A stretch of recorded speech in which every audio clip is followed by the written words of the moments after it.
Өдрийн мэнд хүргэе. Өдрийн мэнд хүргэе. За тэгэхээр сүүлийн ер нь 15 жилийн хугацаанд хараад үзэхэд за дэлхийн хамгийн өндөр үнэлгээтэй компаниуд бол технологийн компаниуд дийлэнх нь багтаж байна. Тэгэхээр энийг харахад ер нь энэ өөрчлөлт дэлхийд дахинд хэрхэн өрнөж байна бас монголчууд энэ бэлтгэлд хангалттай байгаа юу?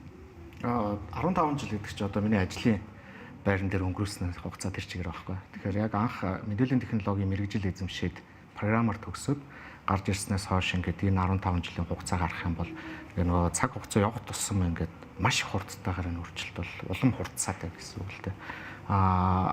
Намайг ард төгсөж байхад бол яг програм хангамж бол одоо тухайн бизнесийг дэмжих чиглэлийг байдаг байсан бол одоо эсэргээрээ яасан гэхээр дунд хугацаанд тухайн бизнесийн одоо оршихуйг юу гэдэг шийдвэрүүд дээр нөлөөлж ирсэн маш чухал одоо хэсэг нь болж ирсэн бол одоо бол эсэргээрээ бүр ингээд тухайн бизнесийн бизнес модель нь өөрөө технологитой уялдгасж байгаа аргагүй байдалд хүртэл энэ хэмжээнд очиж байна. Энэ бол одоо дэлхийд тэр чигээрээ нөлөөлж байгаа ганцхан одоо юу гэдэг чинь барууны орнууд гэхээс илүүтэй хөгжимгөө орнууд, хөгжиж байгаа орнууд гихч ялахгүйгээр бүгдэнд нь нөлөөлж байгаа ийм өөрчлөлт явж байна. Ер нь зах зээлийг хараад байхад дасан зохицох чадвар нь хэр хурдтай байна. Энэ хурд өөр асар хурдан байна. Унтаас ирэхээр одоо бүгд л мэдж байгаа. Унтаас ирэхээр дараачийн хувилбарууд нь гарч ирэх хэмжээний ийм маш хурдтайгаар энэ хиймэл оюуны шилжилтийн үе явж байна л да.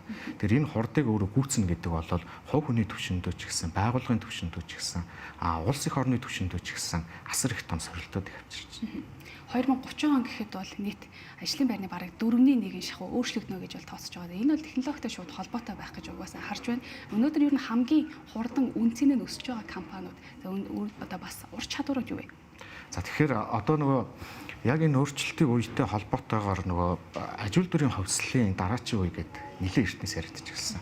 Өмнө нь бол хэдхэн жилийн өмнө онлайн түвшинд яригдчихсан бол одоо яаж яах гэхээр эн чинь өөрөө яг бодиттой юм байна буюу хиймэл оюунтай холбоотойгоор энэ ажлын байрууд чинь өөрөө оронгороо ингээд өөрчлөгдөх гэдэг чинь сорууд нь. Тэр энтэй холбоотой яг уялдсан мэрэгжлүүдийг сонгож авч байгаа бол тэр нь өөрөө нэлийн том өсөлтүүдийг үзүүлж байгаа харагдчих. За тэгээд дэлхийн ихтэй сургуулиуд ч гэсэн яаж байгаа гэх юм бол хиймэл оюунтай холбоотой тэр суур ойлголтуудыг бүх чиглэлээр бол нэлийн эрчимтэйгээр юм хөтөлбөрүүдэд боловсруулж эхэлж байна л да. Тэр энэ дунд залуучууд юуг харах хэрэгтэй вэ гэх юм бол дан ганцхан хиймэл оюунтай холбоотой мэрэгжил эзэмших юм бол өсснөө өсч бас харж болохгүй. Энийг заавал өөрийн суур мэрэгжилтэй ингэж хослуулсан байдлаар ингэж хамтран авч явах шаардлага үүсэж байгаа. Тэгэхээр аль ч мэрэгжлийг сонгож болно. Гэхдээ энэ нь өөрөө яах вэ гэх юм бол цаашдаа энэ хиймэл оюунтай хамтарсан байдлаар хаа хүрх юм бэ гэдэг дээр нь одоо яг хувь хүний хөвгнөөс маш сайн дүгнэлт хийх хэрэгтэй. Нөгөөтэйгөр технологийн суур одоо ойлголтуудыг олж авч байгаа энэ мэрэгжлүүдийг бас сонгож байгаа хэвээрээ байгаа. Гэхдээ илүү одоо хөвсөж нь л та. Өмнө нь одоо яадын технологи тэр чигээр нь хийдэг full stack ч юм уу те байх хэвээр гэдэг байсан бол одоо илүү дата аналист байх хэвээр. Эсвэл одоо хиймэл оюун ухааны тэр суурийн тавьдаг тэр технологийн эзэмсэн мэрэгжилтэн байх хэвээр ч гэдэг юм уу. Тэр чиглэл рүү илүү хөвсөж өөрчлөгдөж байна. Ер нь технологи, мэдээллийн технологи мөн бизнес одоо бол нийлэнхүүдээ хосолж байна гэж бол харж болохоор байна. Тэгэхээр ер нь одоо их сургуулийн боловсролын түвшинд яг энэ чиглэлийн сургалтын хөтөлбөрүүд, системүүд ер нь багшийн арга зүй ч гэсэн ямар өөрчлөлтүүд бас гарч байгаа вэ? Одоо хамгийн том нөлөө үзүүлж байгаа салбаруудын нэг шүү дээ заашгүй. Яагаад тэгэхээр өмнө нь бол ингээд боловсрол бол одоо багш тухайн хүнд ингээд тэгээ ойлголтыг онлыг өгөөд тэр онлыг одоо магадгүй цээжилснээр нь хэр сайн те ингэж нөгөө хүлээж авснаар нь буцаага шалгалт аваад дүгндэг ч гэдэг юм уу те. Иймэрхүү хэв загваруудтай явж байсан. Тэгээ хичээлүүд илүү танхим дээр илүү суурилсан байдлаар ч юм явдаг байлаа шүү дээ. Одоо бол яаж яах гэхээр эсэргээрээ тэр нөгөө онлыг чэйжлээд авах шаардлага өөрөө багасаад эхэлчихэж байгаа байхгүй. Тэртээ дөрвөө бидний бүгдээрнгийнхээ утас болон компьютер дээр одоо хиймэл оюун ухааны ашиглаж байгаа тэр моделүүд байна шүү дээ. Тэрнээс асуухад бол бүх мэдлэг бол одоо ингээд жигд болчлоо гэсэн. Тэгэхээр эсэргээрээ энийг яах вэ гэх юм бол одоо илүү суур те одоо ойлголтуудыг нь бүр ингээд тухайн мэрэгжил рүүгээ бүр дийперсэн байдлаар ингээд илүү те философиг нь ойлгох. За тэгээ энэ дээр хиймэл оюун ухааныг уялдуулж илүү яаж бүтэмжтэй байх вэ гэдэг юм те. Энэ чиглэл рүүгээ одоо сургалтын хөтөлбөрүүд илүү өөрчлөгдөж чиглэж эхэлж байгаа. Ер нь одоо ChatGPT, Copilot зэрэг одоо хиймэл оюуны агентууд одоо эдгээр бол бидний өдөө тутмын хэрэглээнд бас ороод ирлээ. Ер нь бол бидний мэдлэгийг илүү давуулж чадна гэсэн. Мэдлэг бол ер нь бол хүний одоо ур чадварын хувьд нь маш суур бас ер нь бол стандарт болчлоо гэж бол үзэж болохоор юм тийм ээ. Тэгэхээр энийг бид нэр яг ер нь яаж ашиглавал зүгээр вэ? Бас боловсролынхаа хүрээнд ч гэсэн тийм. Тий яг одоо нэг юмыг маш сайн ойлгох хэрэгтэй болч та. Энэ хиймэл оюун ухааны модулуудыг ашиглаж байгаа хүмүүс одоо ашиглаж байгаа учраас би боловсрол эзэмшихгүй ч гэдэг юм уу тийм ингэж юусоо болохгүй. Ягаад тэгэхээр та ч гэсэн ашиглаж байгаа, би ч гэсэн ашиглаж байгаа байхгүй. Өөрөөр хэлбэл бүх хүн ашиглаж байгаа. Тэр эн чинь яаж яах гэхээр тэр хэрэглээ ашиглалт дунд чинь ингээд те илүү тэрийг мэрэгшсэж те боловсрч одоо илүү суур ойлголтуудыг нь олж авч чадсан хүн илүү ахиж дээшилж явах боломжтой. AI бол бидний ингээд туслах болохоос биш одоо энд те бүх зүйлийг нь өмнөөс нь хийгээд өгөөд те карьер хөгжлийг нь тодорхойлол ингээд цаашаа аваад явах юм зүйл бол биш шүү дээ. Тийм болохоор энэ талаас нь харах ёстой болов уу гэж бодож байна л да. Тэгээд одоо ер нь ихтэй сургуулиудын хувьд өмнө нь ингээд те хэмэл оюунаар хийлгсэн байгаа бие даалтууд дээр дургуутдаг байлаа те хүлээж авдаг байлаа ч гэдэг юм те. Одоо бол эсэргээр хэмэл оюун ухааныг ашиглаад яаж илүү судалгаа шинжилгээ хийгээд тэн дээрээ хувь хүнийхээ үүднээс яаж илүү те дүгнэлтээ анализыг хийгээд уялдуулж ингэж явах юм бэ гэдэг дээр нь илүү ач холбогдол өгдөг болоод жишээ нь өөрчлөгдөж эхэлж байна те. Яг энэ асуудлыг ер нь хууль эрх зүйн орчинд авч үзэх юм бол яг юу шаардлагатай байдаг вэ? Ер нь Монголын одоо энэ хууль эрх зүйн орчин дэлхийн олон улстай бас нийцэж чадж байгаа бол. Монголын хууль эрх зүйн орчин үе үеж тоцорч явж байдаг шүү дээ. Бид нар тэгэхээр одоо энэ цахим хөгжилтээр одоо гарсан хуулиудыг харах юм бол одоо саяхан ингээд нөгөө хувь хүний мэдээллийн аюулгүй байдалтай холбоотой хуулиуд илүү цэгцрээд явж байна. Араас нь одоо энэ стартап технологийн бизнесүүдийн дэмжих талын хууль одоо ингээд цэгцрээдтэй хэрэгжих хүсгэн гэхдээ бараг тодорхойгүй шахуу явж байна тийм.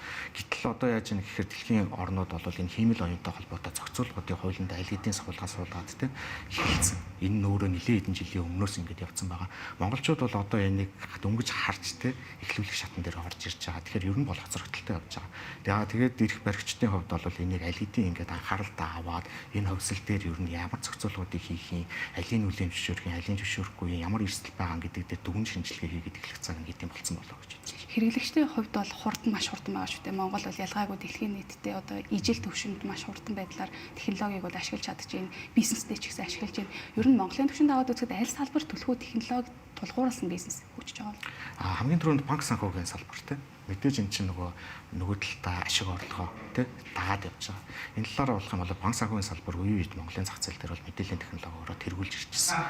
Тэр загвар нь ч гэсэн одоо бол хэвээрээ явж байгаа. Цаашлаа дараачийн хэсэг гэх юм бол одоо мэдээж суур технологиудыг бүжиж ирсэн технологийн компаниуд байгаа те. Тэр эдгээр компаниуд маань араас нь төжилээд орж ирж байгаа. За мэдээж одоо нэг гоё онцлог нь яаж байгаа гэхээр өмнө нь ингээд маш том IT-ийн багтай байж байгаад энэ мэдээллийн технологийн дижитал шилжилтийг хийдэг байсан бол одоо хиймэл оюуны тусламжтайгаар өөрөө тэр дотор нь ажиллаж байгаа ажилчид нь өөрсдөө хийх юм боломжийг олгож ирж байгаа. Бүх төвшөндөө яах вэ гэх юм бол шилжилт хийх тэр даваа байдлыг олгож ирж байгаа харагдаж байна. Технологи бол хуучин нөгөө нэг салбараар нь компаниар нь ингэж хамтарч ажилладаг байсан бол одоо бол зүгээр дотроосоо тийм ээ өөрсдөө бараг технологи хамтдаа ашиглаад явах хэмжээний тийм төвшөнд бас хөгжсөн байна гэж харж байна. Тэгэхээр ер нь одоо цахим сургалт боловсролын шинжилгээлийн хүрээнд ер нь таны зүгээс бас юу шаардлагатай гэж бодож байгаа юм Монголын төвшөнд? Яг Монголын төвшөнд одоо ингээд захин сургалт гэдэг юм бол ярих түүх айгүй хомс байх гэж харж байна. Дэлхийдээ харьцуулаад арах юм бол дэлхийн нийт дээр одоо энэ боловсролыг захимаар 100% олж авах боломжтой юм шийдлүүд бол асар хурдтай хөгжсөн байна. Тэгэд нөгөө дэлхийн өөр юм хавтгай байна тийм боловсрол өөрөө ингээд их шүртэмжтэй байх хэрэгтэй гэж ярьдаг тийм. Энд бол яг гэх юм бол энэ технологийн ялангуяа энэ захин сургалтын шийдлүүд бол нэлээд том нөлөө үзүүлэх болов гэж бодож байгаа. Тэгээд энэ нь өөрөө эсэргээрээ яах вэ гэх юм бол бүх хүн даваа байдлыг олгоно. Одоо магадгүй Монгол улсад интернетийн хөгжил бол нэлээд сайн явчлаа. Энийг дагаад араас нь энэ хиймэл оюун ухаантай холбоотой, захим шилжилттэй холбоотой хөгжлүүд хурдтай явж байна тийм. Тэр орон нутагт ажиллаж амьдарч байгаа залуучуудын хувьд эсвэл гадаадд тийм магадгүй ажиллаж байгаа залуучуудын хувьд ч гэсэн өөрсдийнхөө нөхцөл тохируулаад энэ захим сургалтаар дамжуулаад тэгш боловсролыг олоод авах боломжтой болж байгаа. Ер нь бас ингэ хараад хаа сүүлийн технологи бол Монголд хурдтай нэвтэрч байгаа нэг жишээ бол манай мопед электрон одоо e-bike гэж ярьдаг зүйл байгаа тийм ээ. Энэ зүгээр гар утсаараа аппликейшн ашиглаад хэрэгжилж байгаа. Хэрэв утас байхгүй e-bike-ийг бод аппликейшнгүйгээр бол хэрэглэхийн аргагүй тийм ээ. Маш одоо энэ нөхцөлд Монголд нэвтэрч орж ирж байгаа энэ хүү технологийн дэвшлүүд бас энэ хөгжил нөлөөлж байна гэж бас харж байна. Тийм технологийн дэвшлүүд нөлөөлөх гэхээс л нөгөөтэйгүр яасан гэвэл одоо ковидын нөлөө шүү дээ. Одоо тэгээ e-Mongolia гэх систем байна. Тэгээ e-баримт гэх систем байна. Энэ одоо том системүүд маань яасан гэхээр монголчуудыг яг юм аппликейшн ашиглах тэр дэд бүтцийн суурийг нь маш сайн тавьж өгсөн. Мөн дээрээс нь Mobicom, Unitel зэрэг нүүрэн холбооны интернетийн орон нутаг даяарын те ингэж нөгөө түгэж чадсан өөрөө маш том дэвшлийг авчирсан буюу одоо энэ суур орчныг нь бий болгож өгсөн байхгүй. Араас нь энэ банк болон банк бус үстэй. Банкны салбарынхан одоо энэ өөрсдийн төлбөрийг ямар ч технологитой холбох боломжтой төвшөнд хөгжүүлсэн шүү дээ. Эдгээр боломжуудыг нээсэн учраас өнөөдөр технологийн бизнесүүд ингээд маш урттайгаар өөрсдийнхөө технологиг хийгээд одоо хэрэглэгчд санал болгох тэр боломж нь бүтчихэд байгаа. Тэгэхээр энэ одоо экосистем Монгол улсад хөгжсөн нь бол маш том даваа тал. Энийг цааш нь хэрхэн яаж өргөжлүүлээд те зөв зохистойгоор хууль эрхцэн хүрээнд навж авч чадах юм бэ гэдэг нь дараагийн асуулт байна. Ер нь дараагийн 5-аас 10 жилд гэж харахад яг ямар ур чадварууд хамгийн эрэлттэй болох вэ? Ер нь боловсролын хүрээнд энийг та юу гэж харж байгаа вэ? Одоо soft skill-үүд буцаад нэлээд хүчтэй яригдчих эхэлж шүү дээ. Хүнтэй харилцах, хүнд өөрийгөө ойлгуулах те багаар ажиллах ч гэдэг юм үү. Тэгэхээр эдгээр ур чадварууд бол зайлшгүй одоо ингээд нөгөө чухал гэдэг төвшин бол нэмэгдээд эхэлж байгаа. Яагаад тэгэхээр нөгөө талдаа hard skill-үүдийг бол одоо ингээд хиймэл оюуны тусламжтайгаар нөхөд эхэлчихэж шүү дээ.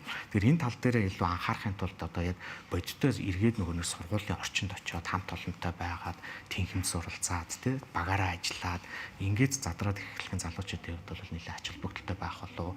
Магадгүй зүгээр нэг компьютерийн ард цаа надаа их сургууль суралцах шаардлага байхгүй те. Би гэрээсээ магадгүй YouTube үзээ суралцж чинь да хиймэл оюун миний бүх юмыг нөхчөндөө гэж бодож байгаа бол энэ өөрөө яг ингээд нөгөө талаас нь хараад үзэх юм бол сул тал болоод хувирч эхэлж байгаа шүү гэж хэлбэр. Боловсруучсан болох гэж бэлтгэж байгаа оюутнуудад та нэг зөвлөгөө өгвөл ямар зөвлөгөө өгөх вэ? Тэгээд ер нь бол боловсрол ингээ өөрчлөгдөж байна гэд сурахгүй бай гэсэн үг ерөөсөө биш шүү дээ. Харин эсвэргээрээ улам хурдтайгаар суралцах хэрэгтэй гэсэн. Суур ур чадваруудыг бүр ингээ гүнзгийрүүлээд олж авах шаардлагатай. Мэргэжилтээ илүү бүр ингээ те мэрэгшиж философийн төвсөнд нь ойлгох хэрэгтэй. Багаар ажиллах тэгээ багш хамт олонтой байх, нэтворкингод хэлэх эдгээр шаардлагууд бол зайлшгүй гарч ирж байгаа. Тийм болохоор яг сургуулийн орчинд ороод суралцах бол маш чухал байна. Нөгөөдөөр мэдээч гэдэг хэрэгтэй. Хиймэл оюуныхаа хэрэглэлийг маш өндөр түвшинд өөрийнхөө хувьд хөгжүүлээд явах чухал байна. Ярилцсан танд баярлалаа.